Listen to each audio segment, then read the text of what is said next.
ನಮಸ್ಕಾರ ವೀಕ್ಷಕರೇ, ನಾವಿವತ್ತು ಬಂದಿರತಕ್ಕಂಥ ಸ್ಥಳ ಬೆಳ್ಳಿಗಾವಿ.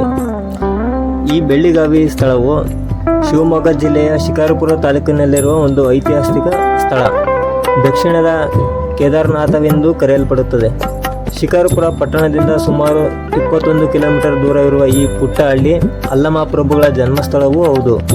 ಹೊಯ್ಸಳರ ವಿಷ್ಣುವರ್ಧನ ರಾಣಿ ಶಾಂತಲಾದೇವಿಯ ತವರು ಮನೆ. ಹೊಯ್ಸಳ ಶೈಲಿಯ ಕೇದಾರೇಶ್ವರ ದೇವಾಲಯದ ನಿರ್ಮಾಣ ಕಲ್ಯಾಣ ಚಾಲುಕ್ಯರ ಕಾಲದಲ್ಲಿ ಪ್ರಾರಂಭವಾಗಿ ಹೊಯ್ಸಳರ ಕಾಲದಲ್ಲಿ ಪೂರ್ಣಗೊಂಡಿತು. ಬೆಳ್ಳಿಗಾವಿ ಕಲ್ಯಾಣಿ ಚಾಲುಕ್ಯರ ದಕ್ಷಿಣ ಭಾಗದ ನಾಡಿನ ರಾಜಧಾನಿಯಾಗಿತ್ತು. ಶಿರಾಳಕೊಪ್ಪದಿಂದ 2 ಕಿಲೋಮೀಟರ್ ದೂರ ಇರುವ ಈ ಪುಟ್ಟ ಊರು ಚಾಲುಕ್ಯ ಮತ್ತು ಹೊಯ್ಸಳ ಕಾಲದ ಹಲವು ದೇವಾಲಯಗಳನ್ನು ಹೊಂದಿದೆ. ಕಲ್ಯಾಣಿ ಚಾಲುಕ್ಯರ ಕಾಲದಲ್ಲಿ ಪ್ರಮುಖ ಸಾಂಸ್ಕೃತಿಕ ಕೇಂದ್ರವಾಗಿತ್ತು.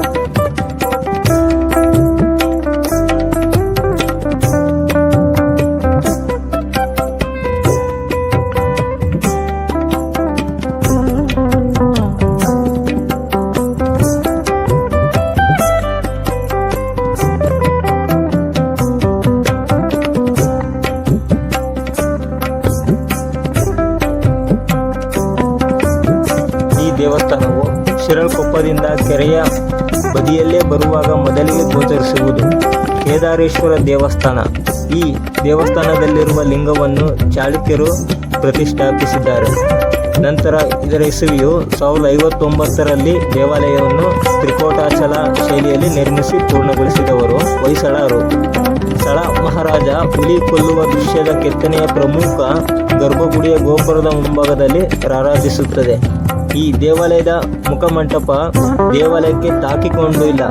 ಮುಖಮಂಟಪ ಮತ್ತು ದೇವಾಲಯಕ್ಕೆ ಸುಮಾರು 15 ಅಡಿಗಳ ಅಂತರವಿದೆ. ಸಾಧಾರಣವಾಗಿ 15 ಕಂಬಗಳ ಮುಖಮಂಟಪವನ್ನು ದಾಟಿ ಬಂದರೆ ದೇವಾಲಯದ ಸುಖನಾಸಿ ಒಳಗೆ ಪ್ರವೇಶ. ಸುಖನಾಸಿ ಎಂದರೆ ಈ ಮೇಲ್ಛಾವಣಿಗೆ ಒಂದು ಅಲಂಕೃತವಾದ ಭಾಗ ಹಾಗೂ ಆರಂಭದಲ್ಲೇ ನಂದಿಯ ಒಂದು ಆಸೀನವಾಗಿರುವ ದೃಶ್ಯ ನೋಡಬಹುದು. ಹಿಂದೂ ದೇವಾಲಯದ ವಾಸ್ತುಶಿಲ್ಪದಲ್ಲಿ ಸುಖನಾಸಿ ಎಂದರೆ ಗರ್ಭಗೃಹದ ಪ್ರವೇಶದ್ವಾರದ ಮೇಲಿನ ಬಾಹ್ಯ ಅಲಂಕೃತ ಭಾಗ.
ಸುಖನಾಸಿಯ ನಂತರ 44 ಕಂಬಗಳ ನವರಂಗ, ನಂತರ ಅಂತರಾಳ ಮತ್ತು ಪ್ರಮುಖ ಗರ್ಭಗುಡಿಯಲ್ಲಿ ಕೇದಾರೇಶ್ವರ ಲಿಂಗ, ಎಡಕ್ಕಿರುವ ಗರ್ಭಗುಡಿಯಲ್ಲಿ ವಿಷ್ಣುವಿನ ವಿಗ್ರಹ ಮತ್ತು ಬಲಕ್ಕಿರುವ ಗರ್ಭಗುಡಿಯಲ್ಲಿ ಬ್ರಹ್ಮೇಶ್ವರ ಲಿಂಗವಿದೆ.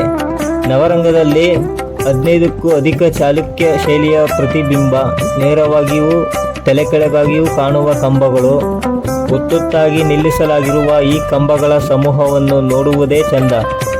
ಈ ದೇವಾಲಯವು ಪ್ರಸಿದ್ಧ ಶಿಕ್ಷಣ ಕೇಂದ್ರವಾಗಿತ್ತು.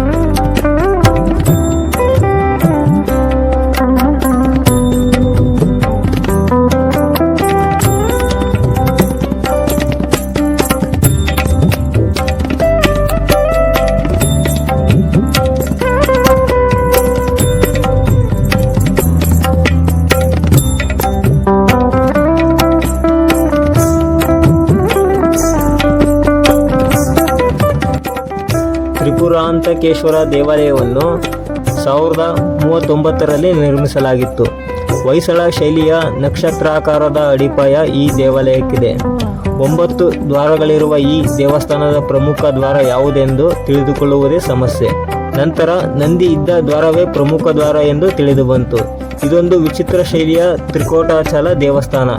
ಎಲ್ಲ ತ್ರಿಕೋಟಾಚಲ ದೇವಸ್ಥಾನಗಳು ಆಂಗ್ಲ ಅಕ್ಷರ ಮಾಲಿಕೆಯ ವಿ ಆಕಾರದಲ್ಲಿದ್ದರೆ ಈ ದೇವಾಲಯ ಎಲ್ ಆಕಾರದಲ್ಲಿತ್ತು. ನಂದಿ ಮುಖ ಮಾಡಿ ನಿಂತಿರುವ ಪ್ರಮುಖ ಗರ್ಭಗುಡಿಯಲ್ಲಿ ಶಿವಲಿಂಗವಿದೆ. ಇದರ ಬಲಕ್ಕೆ ತ್ರಿಕೋಟಾಚಲ ಶೈಲಿಗೆ ತಕ್ಕಂತೆ ಇರುವ ಗರ್ಭಗುಡಿಯಲ್ಲಿ ವಿಷ್ಣುವಿನ ವಿಗ್ರಹವಿದೆ. ತ್ರಿಕೋಟಾಚಲ ರಚನೆಯಂತೆ ಪ್ರಮುಖ ಗರ್ಭಗುಡಿಯನ್ನು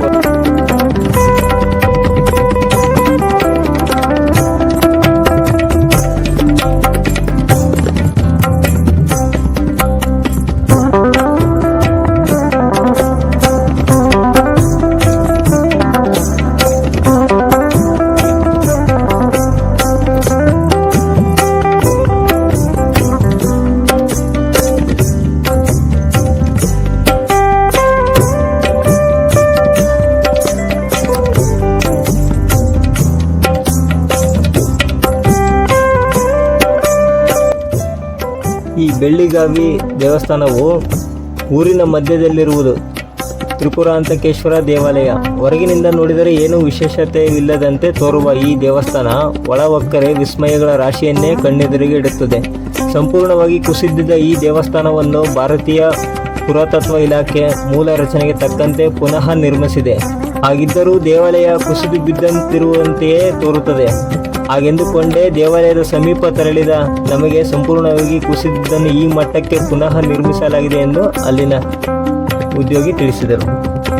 ತ್ರಿಪುರಾಂತಕೇಶ್ವರ ದೇವಾಲಯವನ್ನು 1939ರಲ್ಲಿ ನಿರ್ಮಿಸಲಾಗಿತ್ತು. ಹೊಯ್ಸಳ ಶೈಲಿಯ ನಕ್ಷತ್ರಾಕಾರದ ಅಡಿಪಾಯ ಈ ದೇವಾಲಯಕ್ಕಿದೆ. 9 ದ್ವಾರಗಳಿರುವ ಈ ದೇವಸ್ಥಾನದ ಪ್ರಮುಖ ದ್ವಾರ ಯಾವುದೆಂದು ತಿಳಿದುಕೊಳ್ಳುವುದೇ ಸಮಸ್ಯೆ. ನಂತರ ನಂದಿ ಇದ್ದ ದ್ವಾರವೇ ಪ್ರಮುಖ ದ್ವಾರ ಎಂದು ತಿಳಿದು ಬಂತು. ಇದೊಂದು ವಿಚಿತ್ರ ಶೈಲಿಯ ತ್ರಿಕೋಟಾಚಲ ದೇವಸ್ಥಾನ. ಎಲ್ಲ ತ್ರಿಕೋಟಾಚಲ ದೇವಸ್ಥಾನಗಳು ಆಂಗ್ಲ ಅಕ್ಷರ ಮಾಲಿಕೆಯ ವಿ ಆಕಾರದಲ್ಲಿದ್ದರೆ ಈ ದೇವಾಲಯವು ಎಲ್ ಆಕಾರದಲ್ಲಿತ್ತು. ದೇಗುಲಗಳ ಹೊರಗೋಡೆಗಳು ಚಿಕಣಿ ಅಲಂಕಾರಿಕ ಗೋಪುರಗಳಿಂದ ಮುಚ್ಚಲ್ಪಟ್ಟಿರುವ ಪೈಲೆಸ್ಟರ್ಗಳಿಗೆ ಸಾಕಷ್ಟು ಕಠಿಣವಾಗಿವೆ. ದೇಗುಲಗಳ ಮೇಲಿನ ವಿನ್ಯಾಸಗಳು 3 ಶ್ರೇಣಿಯ ತ್ರಿತಾಳ ಅರ್ಪಿತ ವೇಷನ ದಕ್ಷಿಣ ಮತ್ತು ಉತ್ತರ ಭಾರತೀಯ ಶೈಲಿಯ ಸಂಯೋಜನೆ. ಪ್ರತಿ ಹಂತದಲ್ಲೂ ಶಿಲ್ಪಕಲೆ ವಿವರಗಳನ್ನು ಪುನರಾವರ್ತಿಸಲಾಗಿದೆ. ದೇವಾಲಯವು ಹೊಯ್ಸಳ ಶೈಲಿಯ ದೇವಾಲಯದಲ್ಲಿರುವ ಇತರ ಪ್ರಮಾಣಿತ ಲಕ್ಷಣಗಳನ್ನು ಪ್ರದರ್ಶಿಸುತ್ತದೆ. ಗೋಪುರದ ಮೇಲೆ ದೊಡ್ಡ ಅಲಂಕರಿತ ಗುಮ್ಮಟದ ಚಾವಣಿ, ಅದರ ಮೇಲಿರುವ ಕಳಸ, ಗುಮ್ಮಟದ ತುದಿಯಲ್ಲಿರುವ ಅಲಂಕಾರಿಕ ನೀರಿನ ಮಡಕೆ ಮತ್ತು ಹೊಯ್ಸಳರ ಯೋಧ ಸಿಂಹವನ್ನು ಇರಿದ ಲಾಂಛನ ಮೇಲೆ ಗುಮ್ಮಟವು ದೇವಾಲಯದ ಅತ್ಯಂತ ದೊಡ್ಡ ಶಿಲ್ಪಕಲೆಯಾಗಿದ್ದು ಸುಮಾರು 2x2 ಮೀಟರ್ ನೆಲದ ಮೇಲ್ಮೈ ವಿಸ್ತೀರ್ಣವನ್ನು ಹೊಂದಿದೆ ಮತ್ತು ಇದನ್ನು ಹೆಲ್ಮೆಟ್ ಅಥವಾ ಅಮಾಲಕ ಎಂದು ಕರೆಯಲಾಗುತ್ತದೆ. ಇದರ ಆಕಾರವು ಸಾಮಾನ್ಯವಾಗಿ ದೇಗುಲದ ಅನುಸರಿಸುತ್ತದೆ. 3 ದೇಗುಲಗಳ ಮುಖಮಂಟಪಗಳ ಮೇಲಿರುವ ಗೋಪುರವು ಮುಖ್ಯ ಗೋಪುರದ ಕೆಳ ಮುಂಚಾಚುವಿಕೆಗಳಾಗಿ ಕಂಡುಬರುತ್ತದೆ. ಮತ್ತು ದೇವಾಲಯವು ತ್ರಿಕೋಟ ಶೈಲಿಯಲ್ಲಿದೆ. 3 ದೇವಾಲಯಗಳ ಪ್ರತಿಯೊಂದು ಒಂದು ಮೇಲ್ವಿನ್ಯಾಸ ಅಥವಾ ಶಿಖರದೊಂದಿಗೆ ದೇವಾಲಯಗಳು ಪೂರ್ವ, ಉತ್ತರ ಮತ್ತು ದಕ್ಷಿಣಕ್ಕೆ ಎದುರಾಗಿವೆ. ಪಶ್ಚಿಮ ದೇಗುಲವು ಸಭಾಮಂಟಪವನ್ನು ಹೊಂದಿದೆ. ಅಲ್ಲಿ ಇತರ 2 ದೇವಾಲಯಗಳು ಅರ್ಧ ಸಭಾಂಗಣ ಅಥವಾ ಅರ್ಧ ಮಂಟಪ ಹೊಂದಿದೆ. ಎಲ್ಲ ದೇವಾಲಯಗಳು ಮಹಾಮಂಟಪ ಎಂದು ಕರೆಯಲ್ಪಡುವ 6 ಕಂಬಗಳ ಸಭಾಂಗಣಕ್ಕೆ ತೆರೆದುಕೊಳ್ಳುತ್ತವೆ. ಅದರ ಮುಂದೆ ಸಭಾಮಂಟಪ ಎಂದು ಕರೆಯಲ್ಪಡುವ ದೊಡ್ಡ ಅಲಂಕೃತ ತೆರೆದ ಕೂಟದ ಹಾಲಿನ ವಿನ್ಯಾಸವು ಸ್ಟ್ಯಾಂಗರ್ಡ್ ಸ್ಕ್ವೇರ್ ಆಗಿದೆ. ಇದು ಪ್ರಕ್ಷೇಪಗಳು ಮತ್ತು ಇನ್ಸರಿತ್ಗಳನ್ನು ರಚಿಸುವ ಪರಿಣಾಮವನ್ನು ಹೊಂದಿದೆ. ಗೋಡೆಯ ಪ್ರತಿಯೊಂದು ಪ್ರಕ್ಷೇಪವು ಸಂಪೂರ್ಣವಾಗಿ ವಾಸ್ತುಶಿಲ್ಪೀಯ ಅಭಿವ್ಯಕ್ತಿ ಪುನರುತ್ಥಿತ ಅಲಂಕರಣದಿಂದ ಸಾಧಿಸಲ್ಪಟ್ಟಿದೆ.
ಭಾರತೀಯ ಪುರಾತತ್ವ ವಸ್ತು ಸಂಗ್ರಹಾಲಯವನ್ನು ಸ್ಥಾಪಿಸಲಾಗಿದೆ.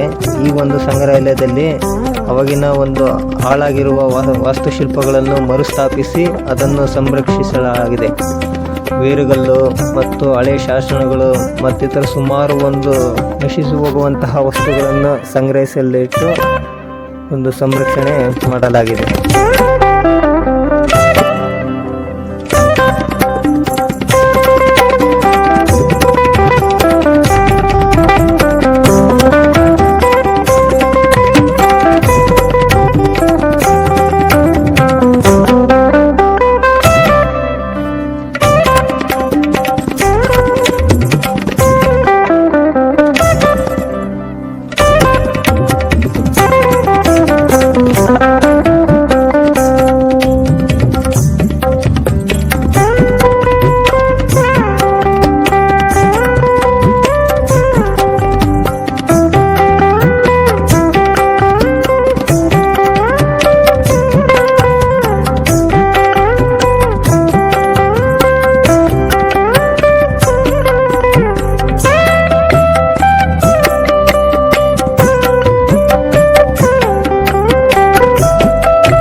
ಕೇದಾರೇಶ್ವರ ದೇವಾಲಯದ ಪಕ್ಕದಲ್ಲಿರುವುದೇ ಅಲ್ಲಮಪ್ರಭು ದೇವಾಲಯ. ಬೆಳ್ಳಿಗಾವಿ ಅಲ್ಲಮಪ್ರಭು ಜನಿಸಿದ ಜನ್ಮಸ್ಥಳ. ಈ ಗುಡಿಯಲ್ಲಿ ಶಿವಲಿಂಗವನ್ನು ಪ್ರತಿಷ್ಠಾಪಿಸಿದ್ದಾದರೂ ಪ್ರಖ್ಯಾತ ವಚನಕಾರ ಅಲ್ಲಮಪ್ರಭು ತನ್ನ ಹೆಚ್ಚಿನ ಸಮಯವನ್ನು ಇದೇ ಗುಡಿಯಲ್ಲಿ ಕಳೆದಿರುತ್ತಿದ್ದರಿಂದ ಆತನ ಹೆಸರಿನಿಂದಲೇ ಈ ಗುಡಿಯನ್ನು ಗುರುತಿಸಲಾಗುತ್ತದೆ. ಅಲ್ಲಮಪ್ರಭು ದೇವಾಲಯ ಎಂದು ಕರೆಯುವ ಮೊದಲು ಗೋಪುರರಹಿತ ತ್ರಿಕೋಟಾಚಲ ರಚನೆಯುಳ್ಳ ಈ ದೇವಾಲಯವನ್ನು ನಗರೇಶ್ವರ ದೇವಾಲಯವೆಂದು ಕರೆಯಲಾಗುತ್ತಿತ್ತು ಮತ್ತು ಬೆಳ್ಳಿಗಾವಿ ಮೂಲ ದೇವಸ್ಥಾನವೂ ಇದೆ. ಪಟ್ಟದಕಲ್ಲಿನ ವ್ಯಾಪಾರಿ ಸಮುದಾಯದವರಾದ ವೀರ ಬಳಜರು 12ನೇ ಶತಮಾನದಲ್ಲಿ ನಗರೇಶ್ವರ ದೇವಾಲಯವನ್ನು ನಿರ್ಮಿಸಿದರು ಎಂದು ಶಾಸನಗಳು ತಿಳಿಸುತ್ತವೆ. ಪುಟ್ಟದಾಗಿರುವ ಈ ದೇಗುಲ ಮಂಟಪ, ನವರಂಗ ಮತ್ತು 2 ಗರ್ಭಗುಡಿಗಳನ್ನು ಹೊಂದಿದೆ.